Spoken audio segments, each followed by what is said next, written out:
Bab 1991. Adegan dimulai ketika pemeran utama pria dan Katie, yang diperankan oleh Wendy, berjalan-jalan melihat-lihat toko. Pemeran utama wanita tiba-tiba keluar dan menamparkan Wendy. "Joshua Riley, bukankah kau bilang sedang rapat? Siapa wanita ini?" teriak pemeran utama wanita. Wendy merasa kesal dengan tamparan itu. Kenapa dia harus memukulku sekeras itu? Kita cuma berakting, kan? Dia menutupi pipinya dan berakting dengan marah. "Siapa kau? Kenapa kau memukulku?" "Siapa aku?" kau tanya. Pemeran utama wanita menunjuk ke pemeran utama pria. "Aku istri Joshua. Kami menikah secara sah. Apa kau tidak malu berhubungan dengan pria yang sudah menikah? Dasar perusak rumah tangga." Wendy melirik pemeran utama pria, yang sama sekali tidak menunjukkan rasa takut, dan dengan percaya diri berkata, "Lalu kenapa kalau kau istrinya? Dia bilang padaku bahwa dia sama sekali tidak mencintaimu. Justru selingkuhannya yang tidak dicintai." Melody menyaksikan drama itu berlangsung dari ruang observasi. Meskipun penampilan Wendy dalam peran film lainnya biasa-biasa saja, ia secara mengejutkan memerankan peran perusak rumah tangga dengan meyakinkan. Bahkan, yang lain sampai menggertakkan gigi karena betapa menjijikkannya dia. Edmund telah mendatangkan aktor profesional untuk peran Melody.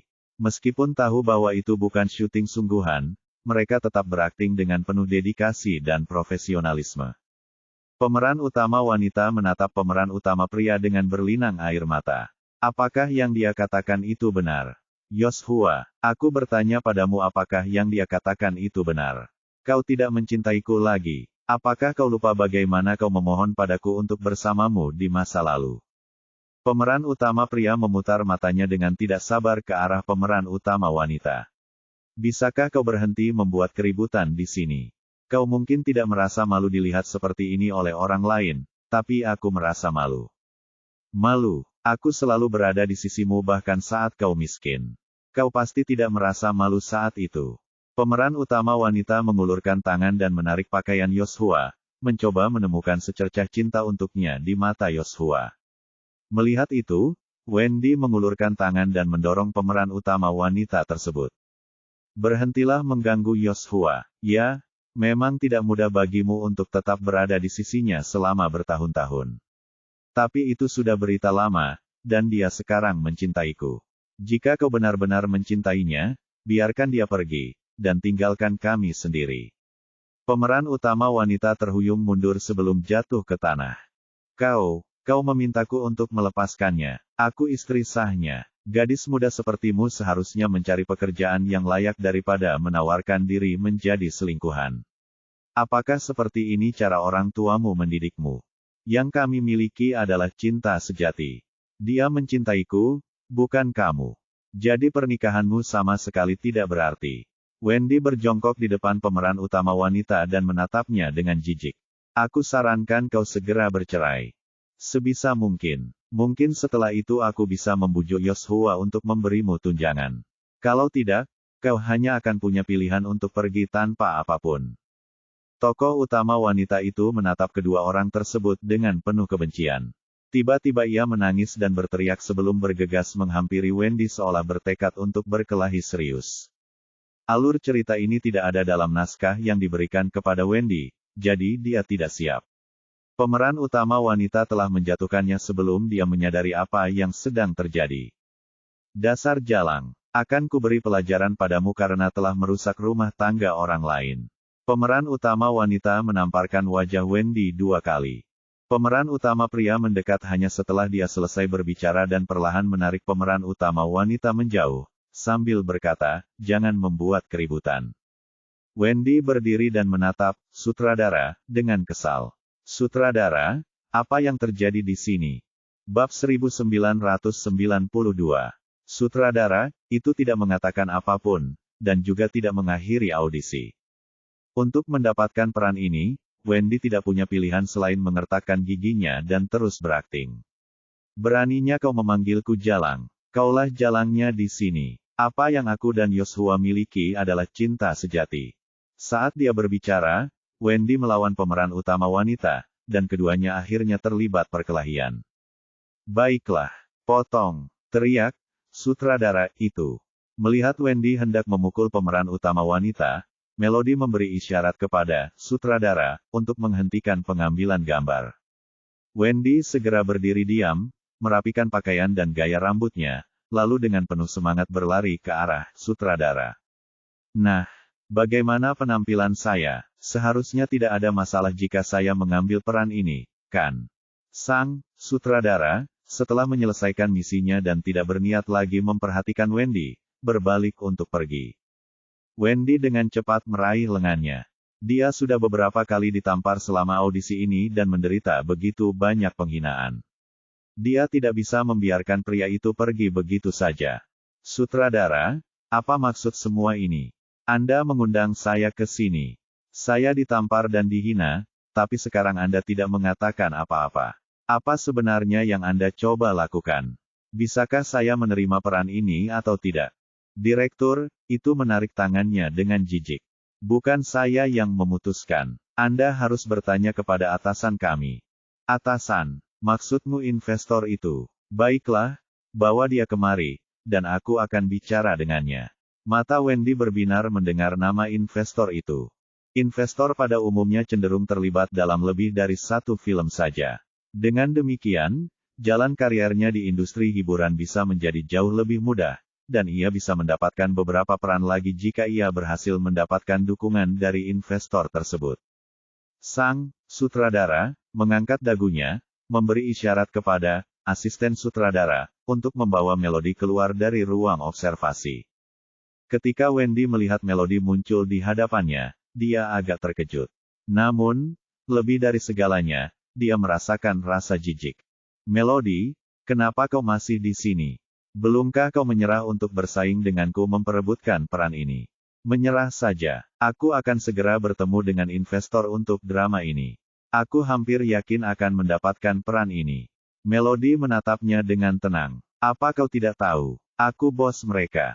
Wendy terkejut. Dia menatap Melody dengan ekspresi tak percaya di wajahnya.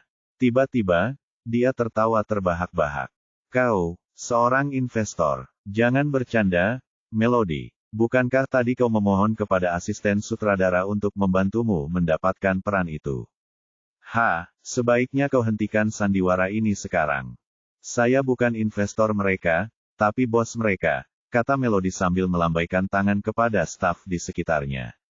Terima kasih atas kerja keras kalian semua. Kalian bisa pergi ke Departemen Keuangan untuk mengambil pembayaran. Semua yang hadir membungkuk hormat kepadanya, dengan cepat merapikan barang-barang mereka, dan pergi bersamaan. Dalam sekejap mata, hanya Melody dan Wendy yang tersisa di studio. Akibatnya, Wendy tidak bisa lagi menyangkal apa yang baru saja dikatakan Melody. Apa yang terjadi? Melody, apakah kau benar-benar terlibat dalam drama ini? Ironisnya, bahkan pada saat itu, Wendy masih memiliki keyakinan penuh akan keberadaan drama tersebut.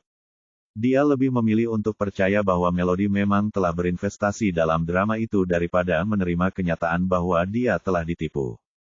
Bab 1993. Melody mengungkapkan kebenaran kepadanya. Drama itu sama sekali tidak ada, dan tidak ada kamera yang merekam selama audisi yang dimaksud. Wendy, kamu suka berakting, kan?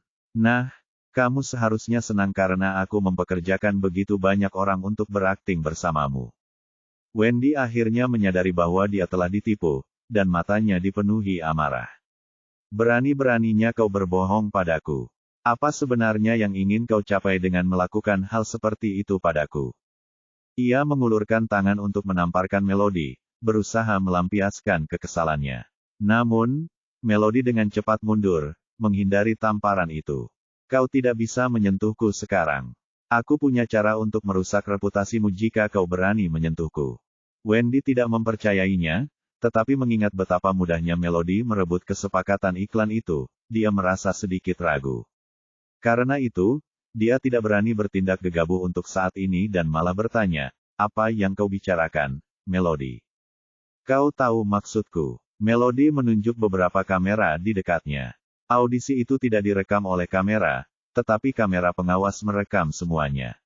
Bayangkan jika aku mengedit rekaman itu dan mengunggahnya online. Pengguna media sosial mungkin mengira kau benar-benar perusak rumah tangga. Menurutmu bagaimana mereka akan menilaimu saat itu? Wendy tiba-tiba melihat ke monitor, menyadari maksud Melody. Ia merasakan campuran amarah dan rasa malu. Dasar perempuan licik. Berani-beraninya kau menjebakku. Tak seorang pun akan mempercayaimu meskipun kau mengunggah videonya online. Begitu ya. Kalau begitu, haruskah kita mencobanya? Melody mengeluarkan ponselnya, bersiap untuk menelepon Edmund dan menyuruhnya mengedit video tersebut. Wendy, yang akhirnya diliputi rasa takut, segera mengulurkan tangan untuk merebut ponsel Melody. Jangan berani-beraninya kau, Melody Sander. Aku akan mempersulit hidup Helen jika kau mengunggah video itu ke internet. Ironisnya, Wendy masih berusaha menggunakan Helen untuk mengancam Melody. Yang tidak dia ketahui adalah bahwa setelah menerima $3 juta, Melody telah bersumpah pada dirinya sendiri bahwa dia tidak akan lagi menganggap Helen sebagai ibunya. Kamu yang mengunggah foto-foto aku dan Sherman ke internet, kan? Melody mengambil kembali ponselnya. Haruskah aku menyebutmu pintar atau bodoh, Wendy? Kamu rela menyinggung Par Group demi menghancurkanku. Tidakkah menurutmu itu sama sekali tidak sepadan? Par Group memproduksi banyak sekali iklan sepanjang tahun, dan mereka memiliki pengaruh signifikan dalam industri ini, memberi mereka kekuatan untuk menentukan keberhasilan atau kegagalan karir beberapa selebriti. Dengan secara keliru menuduh ada sesuatu yang terjadi antara Sherman dan Melody, Wendy telah menyinggung Par Group. Karena Melody mengetahui siapa yang membocorkan foto-foto tersebut secara online, masuk akal jika Par Group juga dapat melakukan hal yang sama. Wendy pada dasarnya menyabotase dirinya sendiri, dan ironisnya dia tetap tidak menyadari fakta ini. Aku tidak tahu apa yang kau bicarakan. Foto apa? Itu bukan aku. Tapi aku peringatkan, jika kau berani mengunggah video hari ini ke internet, aku tidak akan membiarkannya lolos begitu saja. Wendy tidak memiliki cara praktis apapun, jadi dia hanya menggunakan ancaman kosong. Kata-katanya sama sekali tidak berarti bagi Melody. Wendy, menurutmu apakah kau masih punya sesuatu untuk mengancamku sekarang? Wendy ingin menggertak, tetapi dia menyadari bahwa semua hal yang dia pikirkan, Melody sudah tidak peduli lagi. Dahulu Melody sangat peduli dengan hubungan ibu anak antara dirinya dan Helen, dan ia rela berkompromi dalam banyak hal karena hal itu. Namun, sejak Melody menolak Helen sebagai ibunya, Wendy kehilangan pengaruh apapun yang mungkin dimilikinya terhadapnya. Bab 1994. Melihat Wendy berusaha membantah tetapi tidak berhasil, Melody merasa lebih bahagia dari sebelumnya. Dia akhirnya membalas dendam atas semua penderitaan yang dialaminya di bawah pemerintahan Wendy. Ada apa? Lidahmu keluh. Jangan bilang kau baru sadar sekarang kalau kau sudah tidak punya apa-apa lagi untuk mengancamku, Wendy. Apa yang kau inginkan, Melody? Meskipun Wendy menyadari bahwa dia tidak bisa lagi mengancamnya, dia menolak untuk menyerah. Melody menundukkan kepala dan tersenyum. Aku tidak menginginkan apapun. Hanya saja kau menggunakan foto untuk memfitnahku, jadi aku ingin kau merasakan bagaimana rasanya difitnah. Apa ungkapan tadi? Membalas perbuatan mereka sendiri.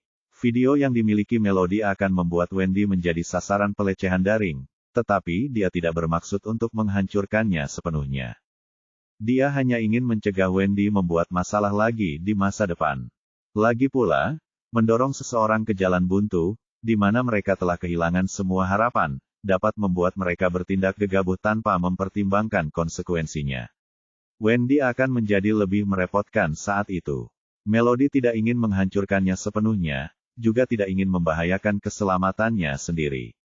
Dengan pengaruh ini di tangannya, Wendy tidak akan berani melakukan apapun terhadapnya di masa depan. Yang dicari Melody adalah ketenangan pikiran. Selama kamu berhenti menggangguku, aku akan menyimpan video ini selamanya dan memastikan tidak ada orang lain yang melihatnya. Tetapi jika kamu berani menggangguku lagi, aku akan merilis video ini. Kamu pasti tidak akan bisa bertahan di industri hiburan lagi saat itu. Aku sarankan kamu mempertimbangkan untung ruginya sebelum melakukan apapun. Video itu memang akan menjadi senjata andalan terbesar Melody untuk memaksa Wendy berperilaku baik. Dasar jalang. Tunggu saja, nanti kau akan menyesalinya. Wendy buru-buru pergi, jelas merasa terintimidasi. Meskipun dia terus melontarkan kata-kata yang mengancam, itu hanyalah gertakan. Dia benar-benar tidak berani lagi berkonfrontasi dengan Melody. Melody merasa sangat lega saat melihat Wendy pergi. Ia akhirnya berhasil menyelesaikan masalah besar yang selama ini membuatnya pusing. Wendy meninggalkan studio, berbalik, dan balas menatap dengan tajam. Dia tidak menyangka bahwa semuanya hanyalah tipuan. Lebih buruk lagi, Melody mendapatkan pengaruh yang bisa dia gunakan untuk melawannya kapanpun dia mau. Karena tidak tahu harus merasa bagaimana karena ini adalah pertama kalinya hal ini terjadi, dia masuk ke mobilnya dan mengemudi pulang dengan perasaan sedih. Melody mengambil tasnya dari kursi dan mengeluarkan sebuah USB drive. Untuk memperpanjang efektivitas pengaruh ini, dia perlu menjaga agar rekaman video pengawasan tetap aman. Dia menuju ruang kendali dengan maksud untuk membuat salinan video pengawasan. Namun, begitu dia membuka pintu, dia terkejut. Lukas, apa yang kau lakukan di sini? Tanyanya. Bagaimana Lukas bisa sampai di ruang kendali? Pikirnya dalam hati. Dia duduk penuh teka-teki di depan monitor, sambil mengangkat alisnya ke arah wanita itu. Kudengar akan ada pertunjukan bagus di sini, jadi aku datang untuk menonton. Melody sedikit mengerutkan alisnya. Kapan kau sampai di sini? Kau tidak sengaja menyaksikan semua yang baru saja terjadi, kan? Lukas menyeringai dan membalas, Melody, pernahkah kau berpikir untuk menjadi seorang aktris?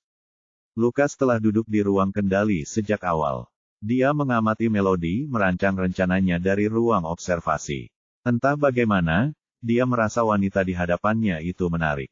Awalnya ia mengira Melody adalah wanita yang akan melakukan apa saja demi uang, tetapi setelah mengenalnya lebih dekat, ia menyadari bahwa mungkin itu tidak benar.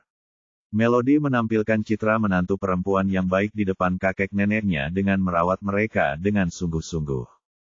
Faktanya, Melody tampak lebih kuat dan lebih tulus daripada yang dia bayangkan setelah dia dengan berani memikul beban hutang $3 juta dan secara aktif mencari pekerjaan untuk melunasi jumlah tersebut. Bab 1995. Setelah penampilan hari ini, Lukas tampaknya melihat sisi lain dari Melody. Dia menggunakan keinginan Wendy untuk berakting untuk memberinya pelajaran dalam sebuah proses. Belum lagi, dia juga mendapatkan keuntungan dari keseluruhan kejadian itu. Melody jelas lebih licik daripada yang Lukas kira. Aku, menjadi aktris. Melody merasa pertanyaan Lukas agak membingungkan. Dia berjalan mendekat, mencolokkan drive USB ke komputer, dan mulai menyalin video pengawasan yang diperlukan. Kenapa aku harus? Aku tidak seperti Wendy, yang bermimpi menjadi aktris terkenal dan menjalani kehidupan seorang bintang besar. Aku tidak ingin setiap gerak-gerikku diawasi secara berlebihan oleh orang-orang. Lukas terkekeh pelan. Begitukah? Tapi menurutku kau lebih berbakat berakting daripada kakakmu. Kau akan memiliki masa depan yang cerah jika menjadi aktris. Melody menyadari bahwa Lukas sedang menggodanya. Dia memikirkan adegan yang baru saja dimainkannya bersama Wendy dan merasa agak gugup. Jika kau hanya akan duduk di sini dan mengejekku tentang ini, sebaiknya kau pergi saja, Lukas. Aku tidak mengejekmu. Kamu adalah aktris yang sangat bagus. Melody jarang melihat Lukas tersenyum, tetapi dia harus mengakui bahwa Lukas memang tampak lebih tampan ketika tersenyum. Yah, jika mengejekku justru mendatangkan keuntungan baginya, maka aku tidak keberatan sama sekali. Lagi pula aku tidak akan kehilangan apapun jika dia mengejekku, pikir Melody. Dia mengabaikannya dan mengalihkan perhatiannya ke bilah kemajuan di komputer. Tak satu pun dari mereka berbicara, dan ruang kendali menjadi sunyi. Lukas menatap punggung Melody dengan saksama. Tiba-tiba, perut Melody berbunyi karena lapar. Ia segera menutupi perutnya dengan malu-malu. Ia sibuk mempersiapkan segala sesuatu sejak pagi buta, bahkan tanpa sarapan, untuk memastikan semuanya berjalan sesuai rencana. Saat itu sudah pukul 1 siang, dan dia belum sempat makan siang. Karena itu, wajar jika dia lapar. Namun, sangat memalukan baginya mendengar perutnya berbunyi begitu keras di depan Lukas. Meskipun dia tidak akan kehilangan apapun jika Lukas menertawakannya, dia sangat malu sehingga dia berharap bisa menggali lubang dan merangkak masuk ke dalamnya. Saat itu, satu-satunya harapannya adalah Lukas tidak mendengar suara perutnya yang keroncongan. Apakah kamu lapar? Melody terdiam kaku. Sepertinya dia memang mendengarnya. Itu masuk akal. Hanya ada mereka berdua di ruangan yang sunyi itu, jadi akan aneh jika dia tidak mendengarnya. Pada saat itu, proses penyalinan video pengawasan telah selesai. Melody mengulurkan tangan untuk mencabut drive USB, sambil berkata, "Yah, aku belum sarapan atau makan siang hari ini, jadi tentu saja aku lapar." Alis Lukas berkerut. Apakah benar-benar layak melewatkan makan hanya karena masalah sepele seperti ini? Ekspresi Melody berubah serius. Aku sudah menunggu hari ini untuk memberi pelajaran pada Wendy, jadi aku harus memastikan semuanya berjalan sesuai rencana. Lukas memahami perasaan dituduh secara salah dan tahu betapa sulitnya hal itu bagi Melody. Membuatnya menderita bukanlah hal yang sulit. Edmund bisa melakukannya untukmu jika kamu tidak mau menanganinya sendiri. Bab 1996. Melody lebih sering berhubungan dengan Edmund dan meminta bantuannya dalam banyak hal. Dia sangat menyadari kemampuan Edmund, dan dia tahu Edmund dapat dengan mudah turun tangan untuk memberi pelajaran kepada Wendy. Namun, dia bertekad untuk menangani masalah itu sendiri. Dia harus belajar bagaimana melawan para pengganggunya, atau dia tidak akan pernah berkembang. Aku bisa mengurusnya sendiri, dan Edmund sudah banyak membantuku. Dia sekretarismu, bukan pesuruhku. Aku tidak bisa terus-menerus membebaninya dengan lebih banyak pekerjaan, kata Melody sambil tersenyum tipis. Entah mengapa, senyumnya membuat hati Lukas terasa sakit.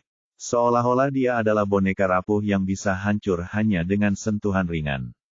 Ayo pergi. Lukas melangkah maju dan menggenggam tangannya. Aku akan mengajakmu makan. Melody hampir tidak menyadari apa yang sedang terjadi, bahkan saat dia menyeretnya keluar. Lukas, tunggu. Dia mengabaikan protesnya dan melangkah keluar sambil menyeretnya. Melody tidak melawan. Wajahnya memerah padam ketika ia menatap dengan linglung pada jari-jari mereka yang saling bertautan. Tampaknya dia tidak lagi menolak sentuhannya seperti sebelumnya. Tanpa mereka sadari, hubungan mereka berubah secara halus seiring waktu. Lukas menuntunnya ke mobil dan membuka pintu penumpang, memberi isyarat agar dia masuk. Masuklah. Kita mau pergi kemana? Melody menatap tangannya yang telah dilepaskan, merasa agak ragu harus meletakkannya di mana. Lukas menghela napas pasrah dan mendorongnya masuk ke dalam mobil. Menurutmu mau kemana lagi? Aku akan mengajakmu makan malam. Dia mengantar Melody ke restoran terdekat dan berkata kepada pelayan, yang biasa. Pelayan itu langsung memahami permintaannya dan membawakan semua hidangan dalam waktu 5 menit. Selamat menikmati hidangan Anda, Tuan Lukas. Setelah pelayan pergi, Melody menyampaikan kekhawatirannya tentang meja yang penuh dengan hidangan. Lukas, apakah hidangan-hidangan ini baru dimasak? Bagaimana semuanya bisa siap dalam waktu 5 menit setelah kita duduk? Restoran ini selalu menyisihkan satu meja berisi hidangan yang biasa saya makan. Saat saya datang, mereka menyajikan hidangan tersebut. Jika saya tidak datang, itu menjadi makan malam staf mereka. Lukas mengambil semangkuk sup dan meletakkannya di depan Melody. Melody sekali lagi merasakan kehidupan orang kaya. Meja yang penuh dengan hidangan itu pasti menghabiskan banyak uang untuk bahan-bahannya, namun mereka selalu menyiapkannya setiap hari. Apakah Anda sering makan di sini? Kadang-kadang, Lukas dengan anggun menuangkan sup ke dalam mangkuknya dan mulai menyeruputnya. Melody cemberut. Dia benar-benar menjalani kehidupan yang mewah. Dia pun mulai menyeruput sup itu. Meskipun sup itu tampak tidak mengandung bahan-bahan istimewa, pada tegukan pertama, Melody menyadari rasanya sangat lezat, rasa yang belum pernah dia rasakan sebelumnya. Apa yang mereka tambahkan ke sup ini sehingga rasanya begitu enak? Kenapa kamu banyak sekali bertanya? Jangan banyak bicara sambil makan. Lukas menyeruput supnya untuk menghangatkan perutnya dan mulai menyantap hidangan lainnya. Untuk menyaksikan drama Melody yang mereka mainkan di studio, Lukas pun tidak punya waktu untuk makan. Sepertinya kau tahu banyak soal makanan, Lukas, gumam Melody sebelum mulai makan dengan lahap. Meskipun hidangan-hidangan tersebut tidak tampak terlalu mewah, cita rasanya sangat berbeda dari restoran-restoran biasa. Setelah beberapa saat, Lukas mendongak menatapnya. Apa langkahmu selanjutnya? Aku, Melody mengerutkan alisnya, berpikir sejenak. Dengan video ini sebagai senjata, Wendy mungkin tidak akan menggangguku untuk sementara waktu. Jadi aku berencana untuk terus mencari pekerjaan. Semakin cepat aku mendapat pekerjaan, semakin cepat aku bisa mulai menghasilkan uang. Bab 1997. Bukankah sudah kubilang kau tidak perlu bekerja? Lukas mulai tidak sabar. Aku sudah bilang padanya bahwa dia tidak perlu mengembalikan $3 juta itu, tapi dia tetap bersikeras mencari pekerjaan. Tidak bisakah dia tenang saja? Pikirnya. Lukas, aku tahu aku tidak perlu bekerja selama aku menjadi bagian dari keluargamu, tapi itu tidak akan berlaku setahun dari sekarang. Lalu apa yang harus aku lakukan? Aku tidak seperti kamu. Aku tidak punya uang tak terbatas. Aku masih harus bekerja. Itu adalah sesuatu yang tidak dipikirkan Lukas. Kontrak mereka hanya untuk 1 tahun. Setelah 1 tahun, mereka akan bercerai secara damai. Terlebih lagi, dia tidak bisa kembali ke keluarganya sendiri karena dia telah memutuskan semua hubungan dengan mereka. Tidak ada tempat yang bisa dia tuju, jadi dia harus membuat rencana cadangan. Saat waktunya tiba, aku akan meminta Edmund untuk mengatur rumah dan mobil atas namamu. Aku juga akan memberimu sejumlah uang setelah perceraian, jadi kamu tidak perlu khawatir tentang apapun, kata Lukas setelah hening sejenak. Dia memang telah mengatur semuanya dengan cukup tepat. Dia memutuskan untuk memberinya rumah, mobil, dan bahkan uang untuk masa depannya. Melody tidak perlu khawatir tentang hidupnya setelah perceraian jika dia melanjutkan rencana ini. Melody menggelengkan kepalanya. Kau sudah memberiku banyak. Lagi pula, kita bukan pasangan sungguhan, jadi aku tak mungkin bisa mengambil lebih banyak lagi darimu. Melody menandatangani perjanjian pernikahan dengan Lukas untuk melarikan diri dari keluarganya. Lukas, pada gilirannya, membantunya dengan memberikan $3 juta kepada keluarganya dan memberinya tunjangan bulanan. Apa yang diberikannya lebih dari cukup. Lukas tidak menyangka Melody akan menolak, persyaratan yang begitu menggiurkan akan menggoda wanita manapun. Meskipun demikian, dia tidak memaksanya untuk menerima.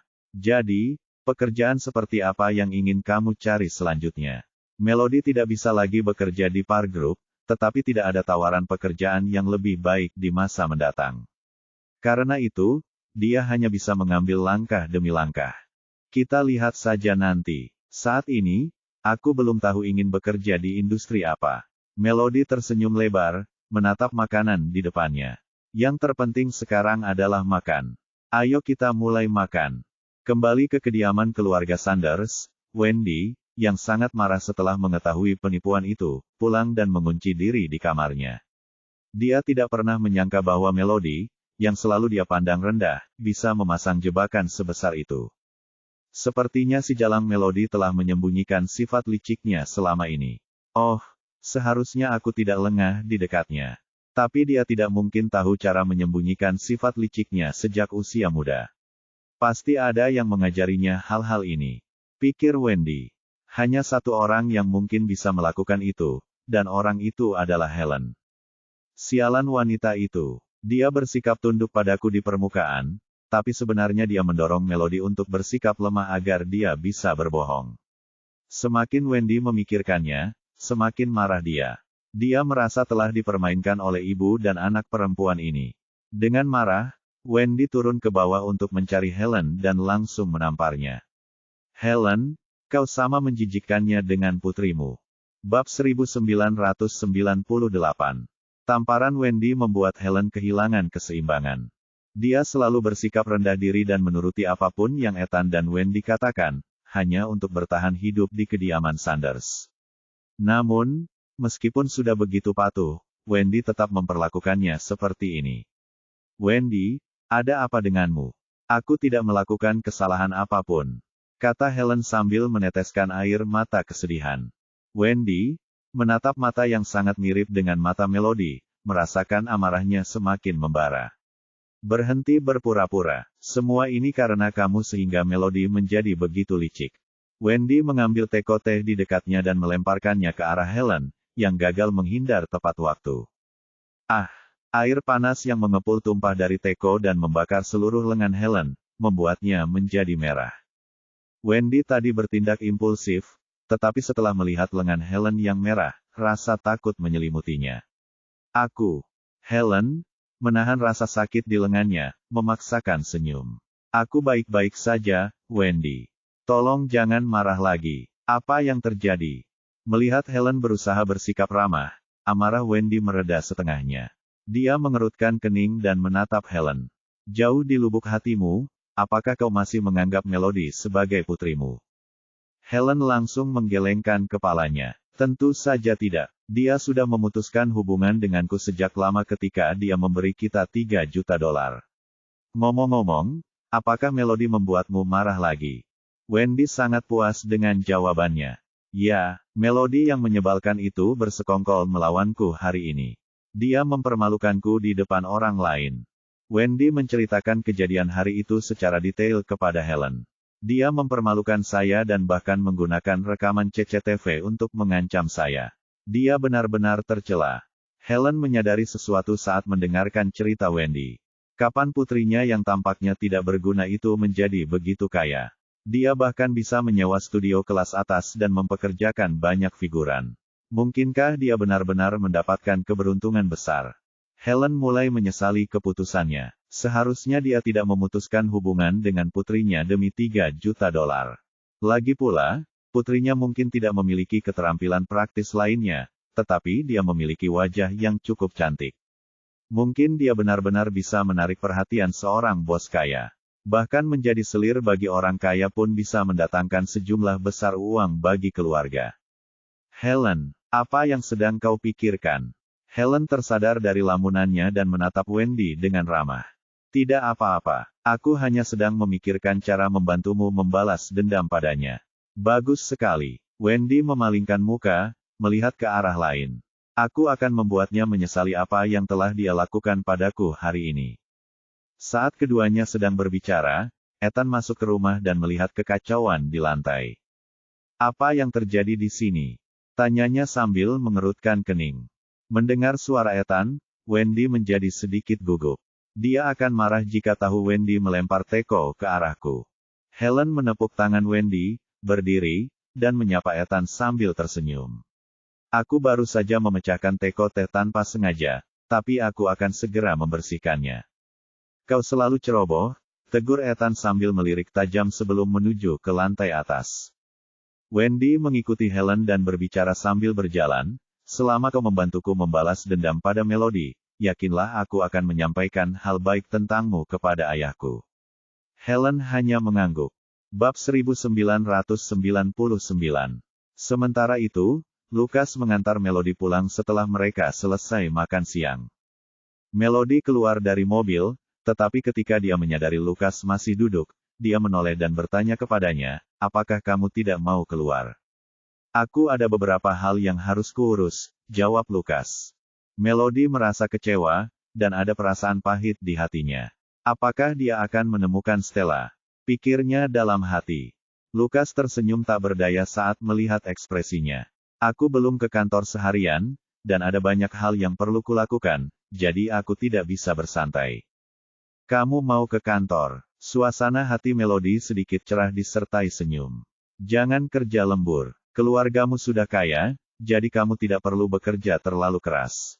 Kesehatanmu lebih penting. Melody berbalik dan dengan gembira melompat masuk ke rumah. Tatapan Lucas tanpa sadar melembut saat ia melihat Melody masuk ke dalam rumah. Rasanya cukup menyenangkan memiliki Melody tinggal bersama mereka. Setidaknya, kakek neneknya tampak selalu dalam suasana hati yang baik setiap hari karena tingkah lucunya. Kemudian, ia mengumpulkan pikirannya, menyalakan mobil, dan menuju ke kantor. Sejak lengannya terbakar hari itu, Helen tinggal di rumah selama beberapa hari tanpa keluar. Wendy tidak menimbulkan masalah apapun padanya, dan meskipun Ethan memiliki kepribadian yang buruk, dia tetap mengatur agar seorang pembantu sementara membantunya membersihkan rumah. Itu adalah hari-hari paling nyaman yang Helen habiskan di kediaman Sanders dalam beberapa tahun terakhir. Saat Helen memperhatikan luka di lengannya perlahan sembuh, Sebuah pikiran tak terduga terlintas di benaknya, ia tidak ingin luka-lukanya sembuh secepat itu. Sayangnya, keinginannya gagal. Luka bakar di tangannya membaik secara signifikan, dan Helen tidak bisa terus menunda lagi. Daripada membuat Ethan kesal dengan cara apapun, dia lebih baik mengambil inisiatif untuk mengambil alih pekerjaan rumah tangga. Suatu hari, Helen bangun pagi-pagi dan dengan sungguh-sungguh menyiapkan sarapan untuk keluarganya. Sambil membuat sarapan, ia tak henti-hentinya memikirkan Melody. Dulu Melody biasa berbagi separuh pekerjaan rumah tangga dengannya, tetapi sejak Melody pergi, dia harus melakukan semuanya sendiri. Apa sebenarnya yang dilakukan gadis itu sampai tiba-tiba menjadi begitu kaya? Pikir Helen. Di mana pelayannya? Tanya Ethan dengan santai sambil menuruni tangga dan melihat Helen sedang menyiapkan sarapan. Helen membawakan segelas susu almond segar dan meletakkannya di depan Ethan. Lenganku hampir sembuh, jadi kupikir untuk memberhentikan pembantu rumah tangga agar bisa menghemat uang. Oke, jawab Ethan dengan ringan, tanpa menunjukkan kekhawatiran. Dia menundukkan kepala dan fokus menyantap sarapannya. Setelah mengantar Ethan dan Wendy pergi, Helen mengeluarkan ponselnya dan menghubungi nomor Melody. Saat panggilan terhubung, Melody sedang membantu Beatrice mengatur bunga dan tanaman. Ekspresinya berubah muram ketika melihat nama Helen tertera di layar telepon. Ia dengan tegas menekan, tolak, dan menutup telepon. Siapa itu? Pertanyaan Beatrice membawa Melody kembali ke kenyataan. Melody tersenyum padanya. Bukan apa-apa, mungkin hanya salah satu telemar keter. Helen, yang marah karena panggilannya ditolak, dengan geram melemparkan ponselnya ke tempat tidur. Gadis sialan itu. Apa dia pikir dia bisa menolak panggilanku hanya karena dia kaya sekarang? Apa dia tidak tahu aku yang melahirkannya? Bab 2000. Karena tidak dapat menghubungi Melody, Helen memutar otaknya dan memikirkan teman-teman sekelas Melody sebelumnya. Melody agak penyendiri, dan selama bertahun-tahun, Helen tidak pernah melihatnya berteman dengan banyak orang. Melody hanya beberapa kali menyebut satu teman sekelasnya, jadi Helen berasumsi mereka memiliki hubungan yang baik. Helen segera pergi ke kamar Melody. Melody pergi terburu-buru, jadi dia tidak membawa banyak barang. Helen menggeledah barang-barangnya dan menemukan buku tahunan yang tersembunyi di dasar lemari. Melody baru membeli telepon seluler setelah lulus kuliah, jadi dia pasti menuliskan informasi kontak teman-teman sekelasnya di buku tahunan itu. Helen mencari cukup lama sebelum akhirnya menemukan nomor telepon teman sekelasnya di buku tahunan. Dia langsung menelepon, sambil berkata, "Halo." Orang di ujung telepon merasa bingung menerima telepon dari Helen.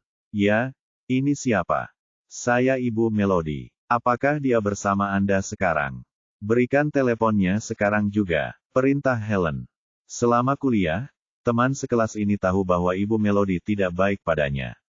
Dia sering membela saudara tiri Melody dalam menindasnya.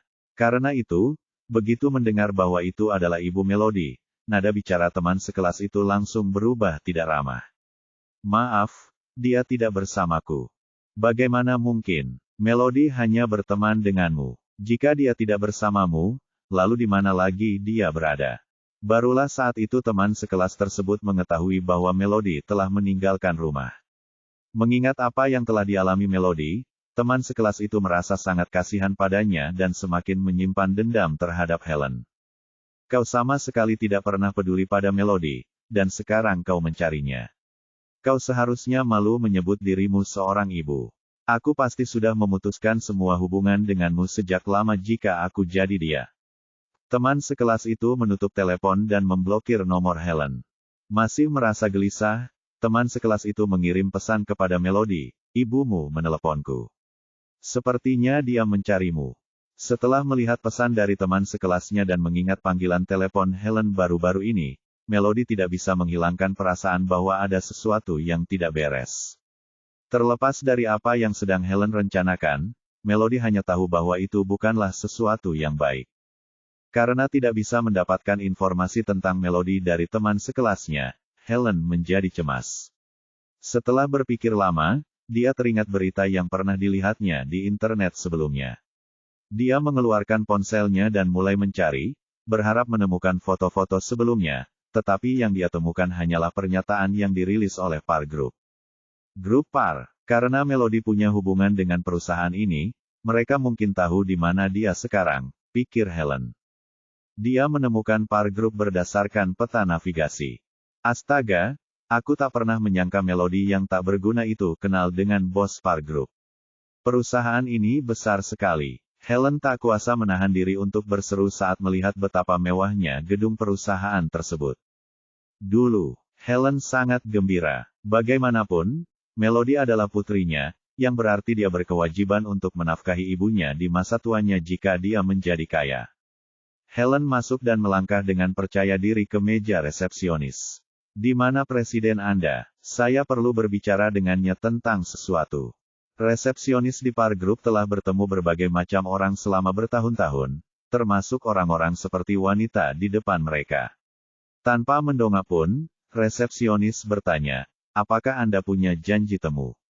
Janji temu? Mengapa saya perlu janji temu? Helen benar-benar menganggap dirinya sebagai ibu mertua presiden. Dia mengabaikan resepsionis dan berjalan menuju gerbang putar.